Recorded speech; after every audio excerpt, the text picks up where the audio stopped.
ഡോക്ടറെ കാത്തിരിക്കുന്നവരുടെ ശ്രദ്ധയ്ക്ക് മനഃശാസ്ത്രജ്ഞന്റെ മാനസിക നില തകരാറിലാണ്. എപ്പോ വരുമെന്നറിയില്ല. ഇരുന്ന് മുഷിഞ്ഞവർക്ക് പോകാം, അല്ലാത്തവർക്ക് ഇരിപ്പ് തുടരാം. എപ്പോ വരുമെന്ന് അറിയില്ല എന്ന് വെച്ചാൽ എനിക്ക് ഉത്തരം പറയാൻ കഴിയാത്ത ചോദ്യമാണത്. ഇരുന്ന് മുഷിഞ്ഞവർക്ക് പോകാന്ന് ഞാൻ പറഞ്ഞിട്ടുള്ളൂ.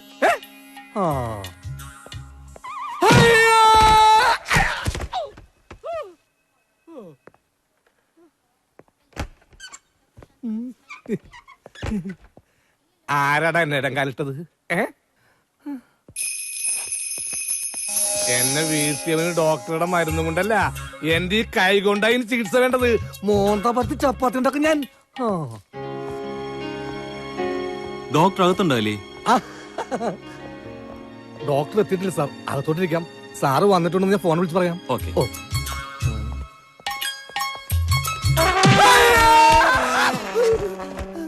എന്തു പറ്റി?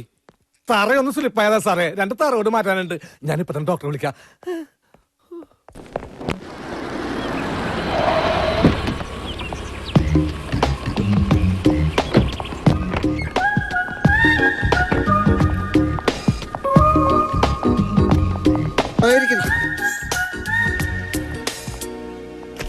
Any serious problem? വിനോദ് ക്ലിനിക്കിൽ വന്നിട്ടുണ്ടെന്ന് അറിഞ്ഞപ്പോൾ I was little worried, you know. അതുകൊണ്ട് എന്റെ സിസ്റ്ററിനോട് ഞാനിത് പറഞ്ഞില്ല. Psychiatrist should keep all these things secret. അവളെ കെട്ടാൻ പോകുന്നവന് മെന്റൽ പ്രോബ്ലം ഉണ്ടെന്ന് അറിഞ്ഞാൽ ഡോക്ടർ എന്തൊക്കെയാ പറയുന്നത്? എല്ലാം എനിക്കറിയാം വിനോദ്. ചിലപ്പോൾ ചെറിയ കാരണങ്ങൾ മതി നമുക്ക് പിരിമുറുക്കുണ്ടാവാൻ. ഉദാഹരണത്തിന് നമ്മൾ സ്നേഹിക്കുന്ന പെൺകുട്ടിയിൽ നിന്ന് ഫോണിലൂടെ നമ്മൾ ഒരു ഉമ്മ കിട്ടണമെന്ന് ആഗ്രഹിച്ചു, കിട്ടിയില്ല. അത് മതി പിരിമുറുക്കത്തിന്. ഡോക്ടർ പറഞ്ഞത് വളരെ ശരിയാ. ഇന്ന് വീട്ടിൽ നിന്ന് ഇറങ്ങുമ്പോ വൈഫിനോട് ഞാൻ ഒരു ഉമ്മ ചോദിച്ചു, തന്നില്ല. അങ്ങനെ വല്ലാതെ പിരിമുറുകിയാണ് ഞാൻ ക്ലിനിക്ക് വരെ എത്തിയത്. ഇപ്പൊ പെരി ലൂസായ, എന്നാൽ ഇനി എന്നും തന്റെ പെരി ലൂസ് ആയിരിക്കും. തൽക്കാലം എനിക്ക് വട്ടൊന്നുമില്ല. ജോസഫ് മാത്യുവിന്റെ കഥ ഡോക്ടർ പത്രത്തിൽ വായിച്ചിരുന്നു. ഏത് ജോസഫ് മാത്യു? ഞാൻ ഓർക്കുന്നില്ല. നർക്കോട്ടിക് സെല്ലിലെ ഇൻസ്പെക്ടർ ആയിരുന്നു അദ്ദേഹം. അഴിമതിയില്ലാത്ത സത്യസന്ധനായ ഒരു ഉദ്യോഗസ്ഥൻ. കേരളത്തിൽ അങ്ങനെയും ചിലരുണ്ടോ? അത്ഭുതം. 1 മാസമായി അദ്ദേഹം മിസ്സിംഗ് ആണ്. എങ്ങോട്ട് പോയെന്ന് എന്ത് സംഭവിച്ചെന്നോ ആർക്കും അറിയില്ല. അന്വേഷണമൊക്കെ നടക്കുന്നുണ്ട്. മാത്യു സാറിന് ഭാര്യ ഒരു മകളും ഉണ്ട്. ഭാര്യ ഡിപ്രഷൻ കൊണ്ടാണോ ഭയം കൊണ്ടാണോ എന്നൊന്നും അറിയില്ല. കുറച്ചു ദിവസമായി മിണ്ടാട്ടമില്ല. ഡോക്ടർ അവരെ ഒന്ന് കാണണം. തീർച്ചയായും. Today evening or tomorrow morning. എപ്പോഴാന്ന് വെച്ചാൽ വരാൻ പറയൂ. അവര് വന്നിട്ടുണ്ട്. പുറത്ത് കാറിലിരിക്കുക. വിളിക്കട്ടെ? വേണ്ട, അലി വിളിച്ചോണ്ട് വരും. ഒരു വൈറ്റ് അംബാസഡർ കാറുണ്ട് പുറത്ത്. Okay sir. ഞാൻ ഡ്യൂട്ടിയിലാണ്. ഓക്കെ, ഇത് ഞാൻ കൈകാര്യം ചെയ്തോളാം. ഓക്കെ. ഡോക്ടർ ബാംഗ്ലൂരിലേക്ക് പോകുന്നുണ്ടോ? ആര് പറഞ്ഞു? അനുവിനെ ഡോക്ടർ വിളിച്ചിരുന്നു എന്ന് പറഞ്ഞു. ഞാൻ വിളിച്ചതല്ല. ഞാൻ മറ്റാരോ വിളിച്ചപ്പോ റോങ് നമ്പർ പോയിട്ട് കിട്ടിയത് അനുവിനെ. അപ്പോ എന്തെങ്കിലും പറയണമല്ലോ എന്ന് വിചാരിച്ച് ബാംഗ്ലൂർ വരുന്നുണ്ടെന്ന് പറഞ്ഞതാ. ഓ,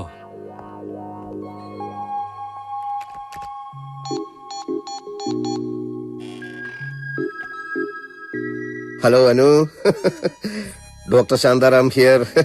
ഞാൻ ബാംഗ്ലൂരിൽ വരുന്ന കാര്യം എന്റെ അമ്മയോടും അനുവിന്റെ ചേട്ടനോടൊക്കെ പറഞ്ഞു അല്ലേ?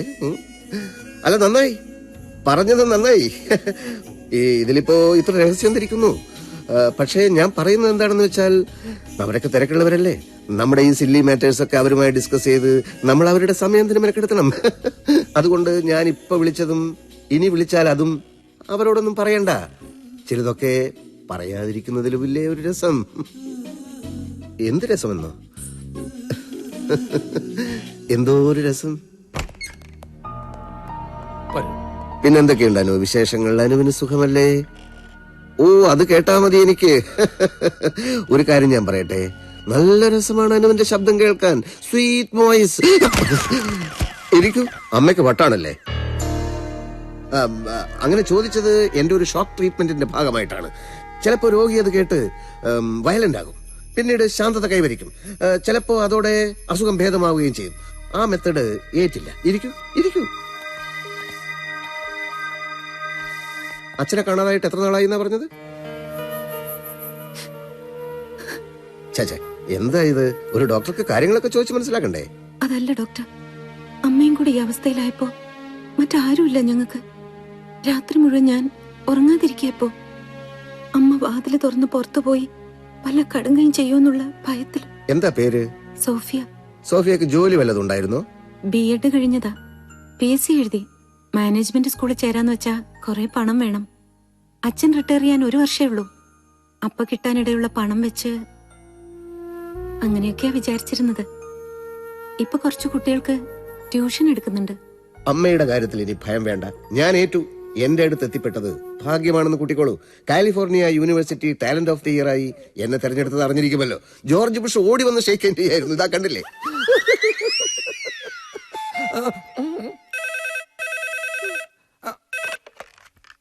ഹലോ, ഡോക്ടർ ശാന്താറാം എന്റെ ക്ലിനിക് ഉണ്ടല്ലോ. ഡോക്ടർ പതിപോലെ ബുഷിന്റെ കാര്യം പറഞ്ഞോണ്ടിരിക്കുക.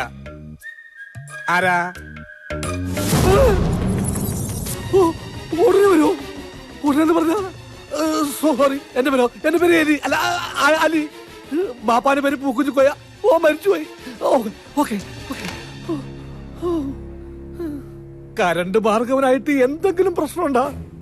കരണ്ട് ഭാർഗവനോ? അതാര്? കരണ്ട് ഭാർഗവനെ പറ്റി കേട്ടിട്ടില്ല?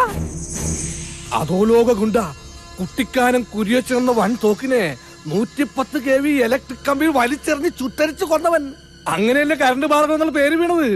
അയാളിപ്പോ വിളിച്ചത് ഉടനെ ഇങ്ങോട്ട് വരുന്നു. സത്യം പറ ഡോക്ടർ, ഡോക്ടറോട് അയാൾക്ക് വല്ല ശത്രുത ഉണ്ടോ? എനിക്ക് അയാളെ അറിയില്ലെന്ന് പറഞ്ഞില്ലടോ. എങ്കിൽ പിന്നെ ഡോക്ടറുടെ മറ്റേതെങ്കിലും ശത്രുക്കൾ ഡോക്ടറെ കൊല്ല കരണ്ട് ഭാർഗവനെ ഏൽപ്പിച്ചു കാണും. എനിക്ക് ഏത് ശത്രുക്കൾ? എല്ലാ മനഃശാസ്ത്രജ്ഞന്മാരും തമ്മി ശത്രുക്കളല്ലേ? എങ്കിലും അവൻ വരട്ടെ. അവൻ കരണ്ടാണെങ്കിൽ ആ കരണ്ടിന് ഫ്യൂസ് ചെയ്യാൻ വരും. എന്റെ മുമ്പിൽ വന്നാൽ അവന്റെ കൈകാലുകൾ ചലിക്കുകയില്ല. ഹിപ്നോട്ടൈസ് ചെയ്ത് ഫ്രീസ് ചെയ്ത് കളയും ഞാൻ. അപ്പൊ കുട്ടിക്ക് എത്ര മക്കളാണെന്നാ പറഞ്ഞത്? ഓ സോറി, മക്കളല്ല, അമ്മ. കുട്ടിക്ക് ഒരമ്മയാണല്ലേ ഉള്ളത്? അച്ഛനും ഒന്നല്ലേ ഉള്ളൂ. അയാൾ എന്തിനാ നാട് വിട്ടുപോയത്? അലി എവിടെ പോകുന്നു? ഞാൻ പുറത്ത് നിൽക്കാം. വേണ്ട, അകത്ത് നിന്നോളൂ. പുതിയ രോഗികൾ ആരെങ്കിലും വന്നിട്ടുണ്ടോ നോക്കാനാ. നോക്കിയില്ലെങ്കിലും അവര് വന്നോളും. ഇപ്പൊ ഇവിടെയുള്ള രോഗിയുടെ കാര്യം ശ്രദ്ധിക്കൂ. അത് ഡോക്ടർ നോക്കുന്നുണ്ടല്ലോ. ഞാൻ വരുന്നത് വരെ താൻ നോക്കണം. അതിന് ഡോക്ടർ എവിടെയെങ്കിലും പോകുന്നുണ്ടോ? ഇന്നലെ തുടങ്ങിയതാ എന്റെ സ്പൈനൽ കോഡിനൊരു വേദന. അത് ഹിപ്നോട്ടിസ് ചെയ്ത് ശരിയാക്കൂടെ? അല്ലെങ്കിൽ ഫ്രീസ് ചെയ്യാം. സ്പൈനൽ കോഡിനോട് മാത്രം കളി പറ്റില്ല. ഉടനെ സർജനെ കാണണം. ഇരിക്കട്ടോ, പേടിക്കാനൊന്നുമില്ല. അല്ല, കൂട്ടത്തിൽ എന്റെ സ്പൈനൽ കോഡും കൂടി ഒന്ന് കാണിക്കാമായിരുന്നു. തനിക്ക് വേദനയുണ്ടോ? ഇല്ല, ഇനി ഉണ്ടായാലോ? ആദ്യം എന്റെ സ്പൈനൽ കോഡ് കഴിയട്ടെ. തൽക്കാലം താൻ ഇവിടെ നിന്നാ മതി കേട്ടോ.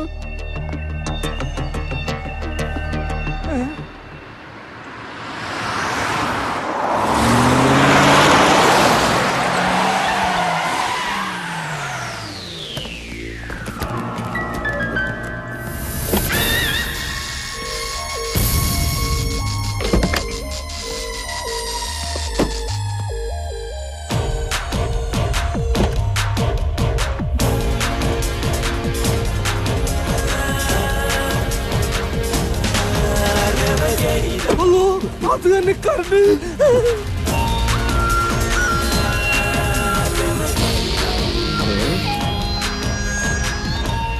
നിൽക്കുന്നതാണ് ഡോക്ടർ ശാന്താറാം. അത് ഞാനല്ല.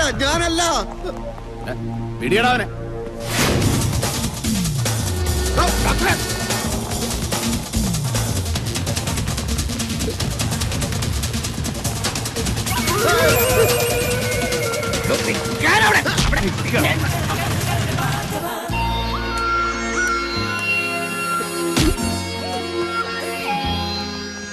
എന്നെ പേടിച്ചോടിയതാണല്ലേ? അല്ല, ഡോക്ടേഴ്സ് അസോസിയേഷന്റെ വാർഷികത്തിന് ഓട്ട മത്സരത്തിന് പേര് കൊടുത്തിരുന്നു. അതുകൊണ്ട് സമയം കിട്ടുമ്പോഴൊക്കെ ഞാൻ ഓടാറുണ്ട്. കള്ളം, പച്ചക്കള്ളം. സത്യം പറ, പേടിച്ചിട്ടല്ലേ ഓടിയത്? ഓടണം. ഭാർഗവനെ കാണുമ്പോ ഏത് കൊലക്കൊമ്പനും ഓടണം. ഓടുന്നവനെ ഓടിച്ചിട്ട് പിടിക്കലാണ് ഞങ്ങളുടെ രീതി. ഇരയെ വേട്ടയാടി കൊന്നു തിന്നുന്നതാണ് ഞങ്ങളുടെ ശൈലി. ഞാനൊരു തെറ്റും ചെയ്തില്ലല്ലോ. അതൊക്കെ അകത്ത് നിന്നിട്ട് പറയാം. കമാൻ അണ്ണാ, ഒരു സെക്കൻഡ്.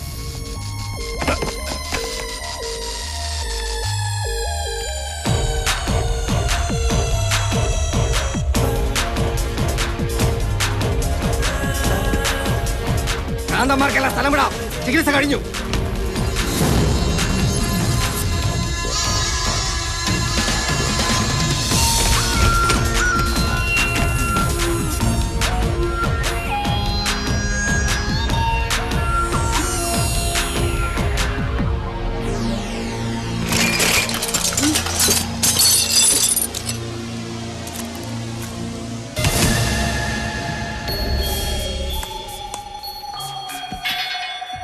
ഇരുന്നോളൂ. നിൽക്കുന്നതാ എനിക്കിഷ്ടം. ഇരിക്കണം. എന്നെ പറ്റി കേട്ടിട്ടുണ്ടോ? ഉവ്വ്. എന്താ കേട്ടത്? വളരെ നല്ല മനുഷ്യനാണെന്നാ കേട്ടത്. ഒരു ഉറുമ്പിനെ പോലും നോവിക്കാത്ത. ഉറുമ്പിനെ നോവിച്ചിട്ട് എന്താണോ കാര്യം?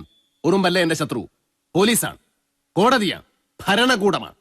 ഇതിനെയൊക്കെ ഞാൻ നോവിക്കും, നോവിച്ചിട്ടുണ്ട് ഭാർഗവൻ. തെളിവുകളില്ലാത്തതുകൊണ്ട് മാത്രം ജയിലിന് പുറത്ത് കഴിയുന്നവനാണ് ഞാൻ. വല്ലവനും തെളിവും കൊണ്ട് വന്നാൽ പിന്നെ അവൻ വെള്ളം കുടിച്ചാകുകയല്ല, അത് വേറെ കാര്യം. മനസ്സിലായോ? കഞ്ചാവ് കൃഷിയാ എന്റെ മെയിൻ പണി. കൂട്ടത്തിലെ ആളക്കൊല്ലും ആനക്കൊമ്പും എല്ലാ പരിപാടിയുണ്ട്. എന്നെ ഒതുക്കാൻ നോക്കിയവനൊക്കെ ഞാൻ ഒതുക്കിയിട്ടേ ഉള്ളൂ. കേട്ടിട്ടുണ്ടോ കുട്ടിക്കാനം കുരിയച്ചന്റെ കഥ? 110 kV ഇലക്ട്രിക് കമ്പിയിൽ. ആ അത് തന്നെ. ഇതൊക്കെ അറിഞ്ഞിട്ടാണോ ഞാൻ നല്ലവനാണെന്നാ കേട്ടെന്ന് താൻ പറഞ്ഞത്? അല്ല, മോശമായിട്ടാ കേട്ടതെന്ന് പറഞ്ഞാൽ ഇഷ്ടപ്പെട്ടില്ലെങ്കിലോ എന്ന് കരുതി. അത് ന്യായം. എന്നാ കേട്ടോ, ഞങ്ങൾ ഈ അധോലോക നായകന്മാർക്ക് മോശം കേൾക്കാനാ കൂടുതൽ ഇഷ്ടം. അതവിടെ നിൽക്കട്ടെ. ഇപ്പൊ എത്ര രൂപ ബാങ്ക് ബാലൻസ് കാണും? ഒരു 50,000 കാണും. അത് പെങ്ങളുടെ കല്യാണ ചെലവിന് വെച്ചതാ. പക്ഷെ സാരമില്ല, വേണമെന്നുണ്ടെങ്കിൽ ഇപ്പൊ തന്നെ ചെക്ക് എഴുതരാം.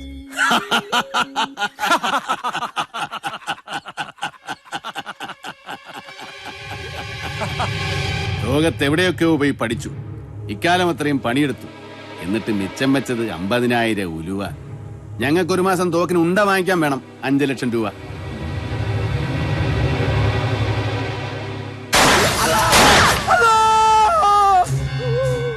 ഇതൊരു ക്ലിനിക്കാണ്, ഇവിടെ വെടി. ഭാർഗവൻ എവിടെ നിൽക്കുന്നോ അവിടെ വെടിയും പോവൊക്കെ ഉണ്ടാവും. ഞാൻ വന്ന കാര്യത്തിലേക്ക് കിടക്കാം. വേറൊരു അധോലോക നായകൻ ബോംബെയിലുണ്ട്. ഞങ്ങൾ ഫ്രണ്ട്സാ. വെടിയും കുത്തും ആനക്കൊമ്പൊക്കെ തന്നെ അവന്റെയും പണി. കുറെ കാലമായിട്ട് അവന് തോക്കെടുക്കുമ്പോ കൈക്കൊരു വിറയൽ, പഴയ ധൈര്യമൊക്കെ ചോർന്നു പോയതുപോലെ. ശത്രുക്കളെ കുറിച്ച് ഓർക്കുമ്പോഴേ പേടിയാ. ബില്ലാദിനെ കൊണ്ടുപോയി ചികിത്സിക്കാമെന്നൊക്കെ പറഞ്ഞ ആളല്ലേ. എത്രയും പെട്ടെന്ന് അവനെ ഒന്ന് നേരെയാക്കി തരണം. ഇതിനാണോ എന്നെ കാണാൻ വന്നത്? അതെ. ഇതിനാണോ ഈ മേശമേലുള്ള സാധനങ്ങളൊക്കെ തട്ടി താഴേട്ടത്, വെടി പൊട്ടിച്ചത്? അതൊക്കെ ഞങ്ങളുടെ ഒരു രീതിയാണെന്ന് പറഞ്ഞില്ലേ. നഷ്ടപരിഹാരം തരാം. കണ്ണപ്പ ജബ്ബാറെ, കാറിൽ നിന്ന് ഒരു 10 ലക്ഷം രൂപ എടുത്തുണ്ടോ? 1 കോടിയുടെ ഒറ്റ കെട്ടാ. എടുത്തുണ്ട് വാടോ, കെട്ട് പൊട്ടിക്കാം. ഓ, എനിക്കിപ്പോ ഒന്നും വേണ്ട. വേണ്ട വേണ്ട. അപ്പൊ എന്റെ ഫ്രണ്ടിന്റെ കാര്യത്തിലുള്ള തീരുമാനം പറ. ആത്മവിശ്വാസം നഷ്ടപ്പെട്ട അധോലോക നായകൻ ഫ്രണ്ടൊന്നുമല്ല, നിങ്ങൾ തന്നെയല്ലേ?